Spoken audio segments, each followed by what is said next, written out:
Hi friends, welcome back to my channel. ఈరోజు గోధుమ పిండితో స్వీట్ బోండాలు ఎలా చేసుకోవాలో చూపించబోతున్నాను. ఇవి పైన క్రిస్పీగా లోపల సాఫ్ట్గా చాలా రుచిగా ఉంటాయి. ఎలా చేసుకోవాలో ప్రాసెస్ చూసేద్దాము. ముందుగా స్టవ్ మీద గిన్నె పెట్టి 1 కప్పు బెల్లం వేసుకోవాలి. 1 కప్పు వాటర్ వేసుకొని బెల్లాన్ని కరిగించుకోవాలి. దీనికి ఎలాంటి పాకం అవసరం లేదు, బెల్లం కరిగించుకుంటే చాలు. స్వీట్ ఎక్కువగా కావాలి అంటే మరొక పావు కప్పు వరకు వేసుకోవచ్చు. 1 కప్పు బెల్లం అయితే స్వీట్ కరెక్ట్గా సరిపోతుంది. బెల్లం కరిగిన తర్వాత స్టవ్ ఆఫ్ చేసి దీన్ని చల్లారనివ్వాలి. మరొక బౌల్లో 2 కప్పుల గోధుమ పిండి వేసుకోవాలి. గోధుమ పిండి బదులుగా మైదా పిండి అయినా వేసుకోవచ్చు. 2 స్పూన్ల బొంబాయి రవ్వ, చిటికెడు ఉప్పు, 1/2 స్పూను యాలకుల పొడి వేసుకొని స్పూన్తో ఒకసారి మిక్స్ చేసుకోవాలి. ముందుగా కరిగించుకున్న బెల్లం వాటర్ని స్ట్రైనర్తో వడకట్టుకొని కొద్ది కొద్దిగా వేసుకుంటూ కలుపుకోవాలి.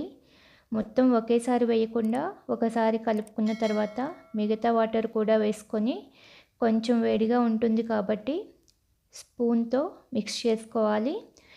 కొంచెం వేడి తగ్గిన తర్వాత చేతితో కలుపుకోవాలి.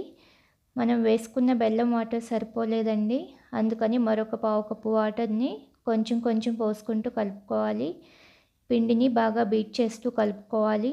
ఈ విధంగా సాఫ్ట్గా కలుపుకున్న తర్వాత పావు స్పూను వంట సోడా, కొంచెం వాటర్ వేసుకొని కలుపుకోవాలి. ఇలా కలుపుకొని మూత పెట్టి 10 నిమిషాలు నాననివ్వాలి. స్టవ్ మీద డీప్ ఫ్రైకి సరిపడా ఆయిల్ పెట్టుకోవాలి. ఆయిల్ వేడయ్యాక ఇలా బోండాల్లాగా వేసుకోవాలి. ఆయిల్కి సరిపడా వేసుకొని ఫ్లేమ్ని మీడియంలో పెట్టుకొని ఫ్రై చేసుకోవాలి. ఇవి వెంటనే కలర్ వచ్చేస్తాయి. బోండాలు ఈవెన్గా ఫ్రై అయ్యేలా అటు ఇటు కదుపుతూ ఫ్రై చేసుకోవాలి. మంటని మీడియంలోనే పెట్టి ఫ్రై చేయాలి. సరిగా ఫ్రై అవ్వకపోతే లోపల పిండి పిండిగా ఉండిపోతాయి. లో టు మీడియం ఫ్లేమ్లో మంచి గోల్డెన్ బ్రౌన్ కలర్ వచ్చే వరకు ఫ్రై చేసుకోవాలి. ఇలా మంచి కలర్ వచ్చాక ఆయిల్ నుంచి తీసేసుకోవాలి. అలానే మిగిలిన పిండిని కూడా ఇలా బోండాల్లాగా వేసుకొని ఆయిల్కి సరిపడా వేసుకొని ఫ్రై చేసుకోవాలి. వీటిని ప్రసాదంగా కూడా చేసుకోవచ్చు. ఈవినింగ్ టైం స్నాక్స్లా కూడా చేసుకోవచ్చు. వీటిని 3 నుంచి 4 రోజుల వరకు స్టోర్ చేసుకోవచ్చు.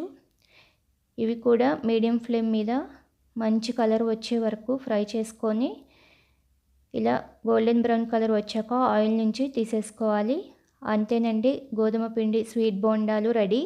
ఇవి వేడి మీద కొంచెం మెత్తగా ఉంటాయి. చల్లారిన తర్వాత పైన క్రిస్పీగా లోపల సాఫ్ట్గా ఉంటాయి.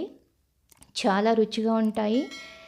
ఈ గోధుమ పిండి స్వీట్ బోండాలను మీరు కూడా ప్రిపేర్ చేసుకొని ఎలా వచ్చిందో కామెంట్స్లో తెలియచేయండి. ఈ వీడియో నచ్చితే లైక్ చేయండి. మీ ఫ్రెండ్స్కి, రిలేటివ్స్కి షేర్ చేయండి. కొత్తగా చూస్తున్న వాళ్ళు మన ఛానల్ని సబ్స్క్రైబ్ చేసుకోండి. Thank you for watching this video.